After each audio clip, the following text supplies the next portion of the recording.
Welcome to a new Rational Alchemy. Today, though, I think we should probably call ourselves Hip Hop Alchemy, because I am joined at the table by four incredible guys all the way up here from Texas. So let's quickly go around the table and I'll introduce them. Wicked T, welcome to the table. Yeah. King Juice, welcome to the table, my man. Appreciate it. Ace McBilly. It's good to be here. Oh, a little bit of Nixon. That's love. Sinks Tax Killer, welcome to the table. Colorado is a bit of a drive from good old Dallas-Fort Worth. Oh, yeah. Yeah, it is a little bit, isn't it? That's a little bit. Tell me, how did the band actually, or the group, actually get together? What inspired you? We just had a couple parties at our house with them every weekend, and we got together. What sort of year are we talking about? 2005 it happened. Oh, okay. Yeah, 2005 we just do parties at Friday through Saturday, and we just started freestyling, and it became an every weekend thing, and we just decided, hey, everybody's liking it. Let's just put a couple songs together and let's do it. And that's basically how it started. And that's how it started. I'm going to use your last name because I love it so much, Tech Killer. I think that is wonderful. That really is. Now, you two are brothers. Yes. I'm sure no one had worked that out for themselves yet, no, but it's very hard let's make it absolutely very clear. hard to tell. So, did you start working together or working individually when you were doing the parties? I mean, whenever I started rapping at school Oh, okay. and stuff. You know, back in the day where kids would beat on the table, and that's when I started freestyling. And then I knew he was rapping, freestyling at parties. And then when we started throwing parties together, we're like, dang, like you said, people liked it. And we started getting serious back in 2012, 2013.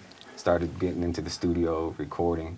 And then around that time is when we started, meeting around with these guys, King Juice, Right. Ace McBilly. Nice one. King Juice, now you've known these guys a long time, but how did you actually end up becoming part of Heretic Klick? Well, I met him back at the old job, and I heard that he was doing music. I did music too, a little bit, but I heard he was doing his thing. So somebody told me, and I heard some of their songs and some of their music. I'm like, oh man, I gotta get in with that. I want to see what's up. That one person, told me that he rapped. I didn't even hear him. I was just like, let's just do a song. Took him to the studio. When he got into the studio, I just mind blown. Oh man, yeah. When I first heard him too, I was like, oh yeah. I didn't even know. I was just like, You just sort of fell into it then? Yeah. really Oh did. yeah, I liked what they was doing. Yeah. So they And discovered you had that talent? Yeah. That's wonderful. Heck yeah. Ace McBilly, how did you get involved with these three retrobates? So I guess with 2005, they're already doing their thing. 2010, went to high school with their cousin. Ah, So that's how I kind of linked up with them and stuff like that, and just kind of soaked up everything they were doing, and kind of just hopped on the bandwagon, brought my own style to it, and the rest is kind of history. interesting. So you're all from the Fort Worth area of Dallas. Yeah, DFW. Okay. Hip hop in Texas. How well is that received? Well, it's pretty good, man. We actually got our first big gig with some of the founding members of I want to say the founding fathers of hip hop for Texas, the Ghetto Boys. Oh, okay. Scarface, Bushwick Bill, Willie D. Willie D. That they actually gave us the seal stamp saying that you guys are in, you guys are Texas. So I think it's pretty good. Everyone outside of Texas thinks of Texas as being ultra conservative, Oh, but there is, except for Austin, of course. Right. yeah. But there is always a subculture, different subcultures. Oh, Yeah, it really is. Yeah, it really is. It's a competition. It's really hard to get your music out there in the DFW. So the culture's kind of really hidden. But you're managing it. Oh yes, we try. We try. Yeah. Fighting through the storm. We fight through. Yeah, we just keep breaking rolling with through. the punches, Who were your main influences when you actually decided to start doing this as a group of people? Was there any one particular person or a group of people or a genre of music? It's a little bit of everything, our music is, it's just like a melting pot of different genres, I grew up, I wanted to be a heavy metal rock star, but, I incorporate that with the music and stuff, and the music that we do now with the rap and everything, and, you know, I can't really speak what, you know, what who their influences are, because we all have our own different styles, you know. But Oh, okay. you know, for me, you know, I like listening to, you know, heavy metal, you know, 2000 bands like Slipknot, and then Tech-9. He's the person that really built Tech-9, and a rapper named Esham was the Esham, person for that sure. you know made us the blueprint for us. You know, we Right. listen to them and like, man, these guys are doing it. You know, I want to do it too. Ace, what about yourself? Any particular influence for yourself? When I bought the 50 Cent Get Rich Die Trying album, whenever I heard that, I kind of knew it's what music. It's kind of what I wanted to do. It's funny how a particular song can suddenly turn a little switch on in your head, isn't it? No, it really can't. It's just so much to it, you know. People like Mac Miller, of course 50 Cent, Tech-9, Hobson. But, I mean, what I was trying to say is that I didn't really know a lot of music before I met these guys right here. These guys right here know, like, so much music. They're talking about the 60s and 70s, stuff like that. Yeah, these guys right here know a lot about that stuff, so. Right. Yeah, yeah. I think it's funny sitting here, you know, talking about hip hop, and of course, Things has to say, I was really into heavy metal. Right. I mean, it literally is the other side of the coin. It really is. It really is. It really is. And we incorporate, like you said, a lot of other influences that we've, from every genre, you know, from heavy metal to the 70s R&B with Temptations and stuff like that. So it goes, Right. it's a big spectrum of Just there's a big mixing bag. that we So get diverse, I inspired like it. from. King Juice, you know I love your name. I appreciate King it. Juice. I'm still wanting to slip in something under it. Well, thank you. What influenced you? I like lyricists. You know, I've been listening to hip hop since I was like 2, 3 years old. But I started off with Tupac, Biggie. Oh, yeah, Tupac. So I was I a couldn't big, forget Tupac. heavy Tupac fan. Right, for heavy. real. But then I switched over to H-Town and Chamillionaire and Paul Wall, Right. Bun B. I just like lyricists. Anybody who has a great, uses A words. really correct. good writer. Yeah, A writer of lyrics. I love it. Because That's awesome. the best lyricists are actually poets, Agreed. true. Agreed. because they know how to use the words. Exactly. Now, on my side of the divide, people like Roger Waters. He writes poetry that's then put to music, and you can sit there and read an LP cover, and you don't need the music. You can just read what he has written because it is so poignant. You feel it. Exactly. Right. So, what brought you all to Colorado? I mean, it's a bit of a long way from home. Yeah, it I is. mean, I flew. Yeah. We have a show today. Oh, okay. Yeah, and you know, good buddy of ours, you know, put us on and everything, and you know, Crossing, you know, I appreciate him for blessing us with that and everything, and you know, we met him a while back, and did a song with him, and you know, looking to do more stuff with him in the future. Excellent, excellent. And a little birdie told me that you might be in the studio again. Oh yeah. Always in the studio. Stay in the Yeah. studio. What? Stay there. Sleep Yeah. I there. really do. Do you enjoy this? What do you prefer, being in a studio and the creativity behind putting together a block of music, or do you like being on stage? What's your real kick? Man, that's tough. I like it. making music. Yeah, You like being in the studio? Yeah, I like making music. I like everything I that like comes with everything music. comes about it. Yeah, everything that I comes like, with music. it's kind of hard to take both of them away because both of them have their own personal, Their own unique. unique feels that you have. You go in the studio, you're creative. You get to write how you feel and transpire that on the music, and then when you go to perform, you're actually feeling what you're saying influence everybody else, and it's just a different feel. Can't have one without the other. Right, it's like peanut butter Go hand in jelly. hand. Yeah. That's amazing. That's amazing. So how many LPs do you have out now? 12. 12. So you're working on your 13th. Yeah, 13 LP. Let's get one. Let's make it the 14th. We'll get rid of this 13th. we'll make it a double album. Hey, yeah, no, there you go. Double We're gonna album. make it a double album. Are you actually recording here in Colorado? No. No. No? No. So all your recording is done back in Texas? Yeah, it's a place Yes. called Platinum Music Studio downtown Dallas. Oh, okay. Got a very, very talented producer, Be Easy. Shout out, Be Easy. Shout out, Be Easy. Yeah, he's very, very talented. We worked with other producers, and just couldn't seem to vibe with him. And the producing is a talent in its tone. So Oh, absolutely. And he's like, he knows our sound. Once we go in there, he knows when I want to delay on my voice. He knows when I want to, add a distortion. He's that good with us. It's just we've been with us so long. He just knows exactly what we're wanting to, how we want to say. And Yeah, that he fully understands the look and feel of the music that you're trying to express. Yes. And that makes things so much easier for you when you have a producer like that. Yes. Oh man, it's So much easier. diamond in the rough. yeah, for real. I'm sure the first couple of LPs were probably, Right. but after that, Yes. things started. So how many songs have you written, for goodness sake? 250, give or take. Not that you're counting. But I steadily just I'm always writing. You always gotta stay on top of it. You can't just, take a break, from creativity, because once you take that break, it's just like anything. Once you Hard to turn on again.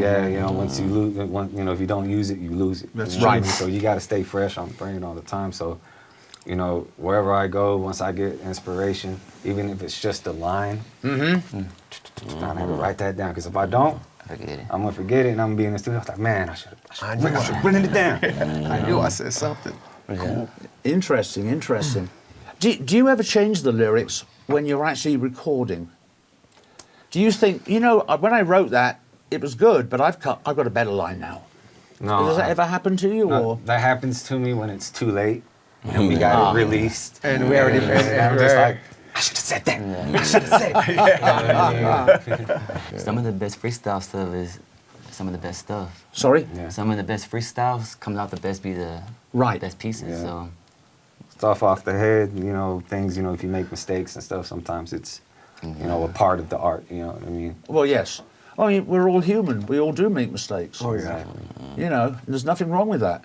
A lot of our mistakes, a lot of the fans love it. So That's true, man. We have Some a of song that one of our hits has a couple of mistakes inside the recording, and it was a hit. You know what I mean? So Yeah. It's kind of interesting doing total freestyle. Nothing's written down. You're just going to go out there and have some fun in front of an audience because they're hearing a song maybe that will only be heard once. Exactly. Right. And that makes it an incredibly special song. Exclusive. yeah. Yeah. Before we started recording the show, we were having a little backwards and forwards chat. And I think we all agreed that hip-hop came before rap. Yes. Do we believe that still to be true? I do. Yes. Okay, I believe good. so, yeah. 'Cause I don't want to get hate mail. You're always gonna get those people in the comments. yeah, it's a big debate, though. I mean, it's kind of hard. I mean, I really don't know exactly. When you think of Where'd it hip hop, come you're from, thinking of what yeah. Big Daddy Kane. Yeah. Right. When you think of hip hop, Cool you're thinking of Mo D. that. So Right, You but know. one of the things I did find fascinating, and I'd like you to explain it again, the real differences between what hip-hop is and what rap is, because there is a very distinct difference Right. between the two. Yeah, hip hop's more like of a culture, more of a let's get a Breakdancing, vibe. tagging. Let's break dance. Let's have fun. It's good, upbeat, and the rapping kind of tells the story of the streets, the raw grittiness of the streets. yeah. No Right. censored. Yeah, no censorship. No censorship. More focus on lyrics. It's kind of it's like that they're telling the news. The news people could tell the news from the ghetto. That's basically what's coming from rap, Yeah. in my opinion. Because there seems to also be a lot of hate in rap. Oh yeah. Is that fair to say? Oh yeah. There's a lot of hate, but it all stems from more of competition. Rap is a very competitive, Very. Yes. music. Sport. It's like a sport.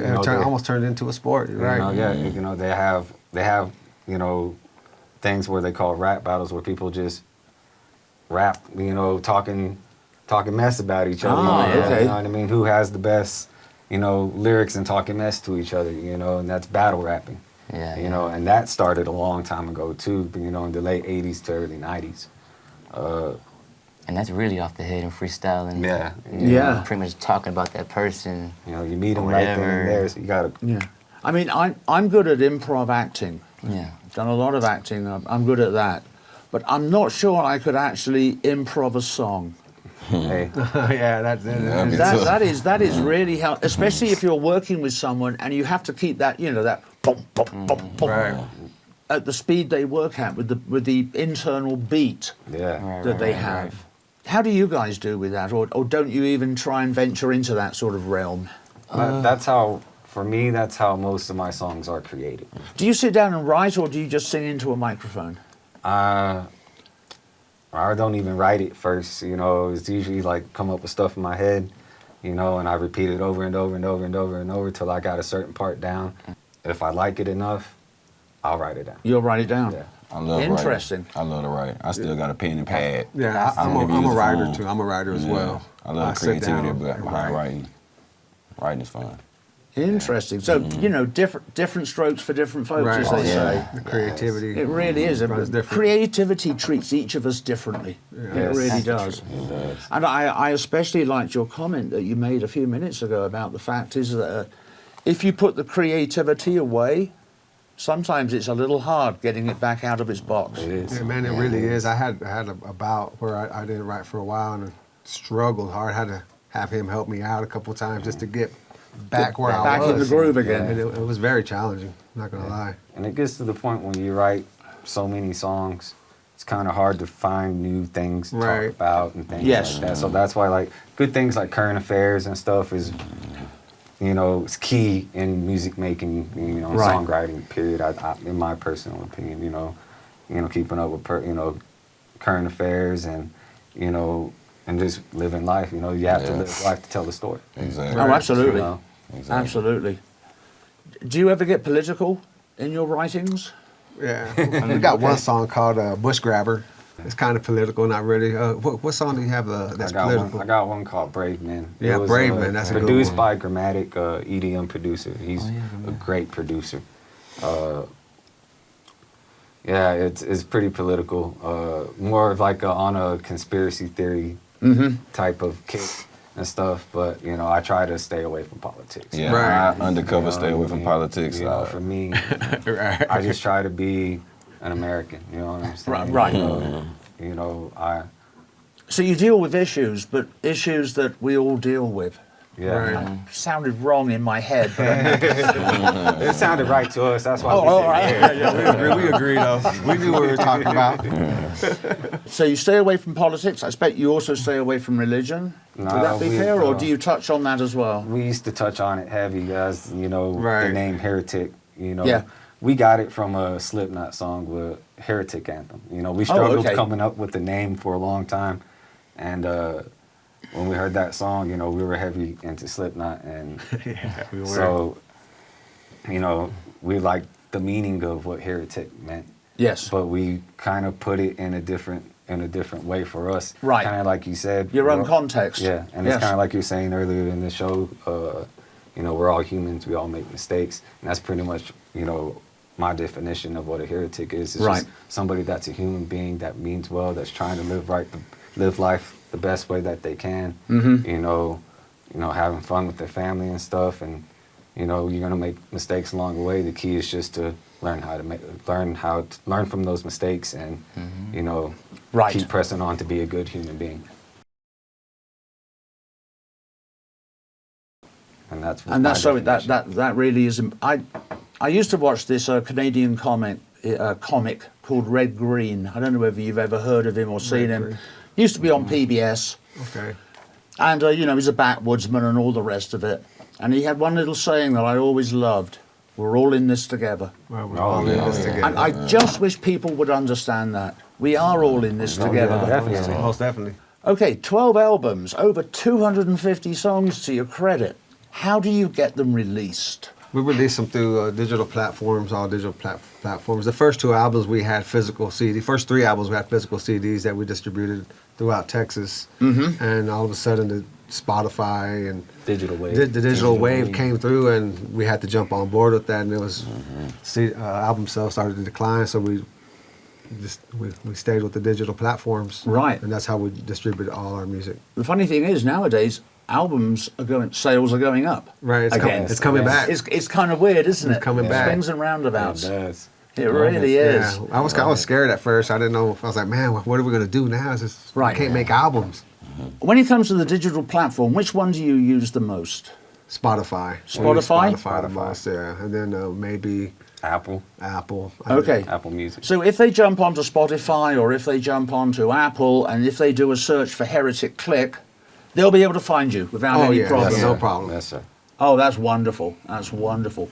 Do you have any final words? Just like to say, we love Colorado, man. We love coming out here all the time. Big shout outs to Cross and all the 80s generation. People that brought us out here, gave us the opportunity to perform at the Roxy tonight. So Stay Excellent. tuned. We're here. Excited. Be here. Excited. I'd like to thank you all for coming into the studio today. This has been an absolute pleasure. we and, appreciate you know, you. we're talking about a genre of music that I know zip about, really. As I said, I'm stuck back in the 60s, the 70s, the early 80s. Give me that psychedelic rock anytime, baby. I'm right there with you. Psychedelic music, man. So, thank you so much. I hope you've all enjoyed yourselves. most definitely. And hopefully we can get you sometime, you know, next time you're back in Colorado. Oh, yeah. Let's pop into the studio. Absolutely. And we'll do an update about, you know, what's happened. Most definitely. It's going to be And fun. I think it's Sounds like fun. a plan. I'm dying to see a performance of how the four of you will work together and Oh do yeah, this. we have a killer performance. That's one thing I'm really getting proud of about the group. Makes us different Right. from everybody else. We have a performance We that have stands fun. out. That's hopefully. excellent. That's excellent. Thank you so much, everybody, for watching this show. It's been a fascinating insight into a Heretic Klick, how they put together their music, what got them started, you know, what influences them. It's a fascinating subject. And while I'm thinking about it, hit the subscribe button, which should be lurking just underneath my finger. And to everybody out there in Viewerland, thank you very much. I'm Nigel Aves, your host, Captain's Lounge Studios, signing off. Thank you.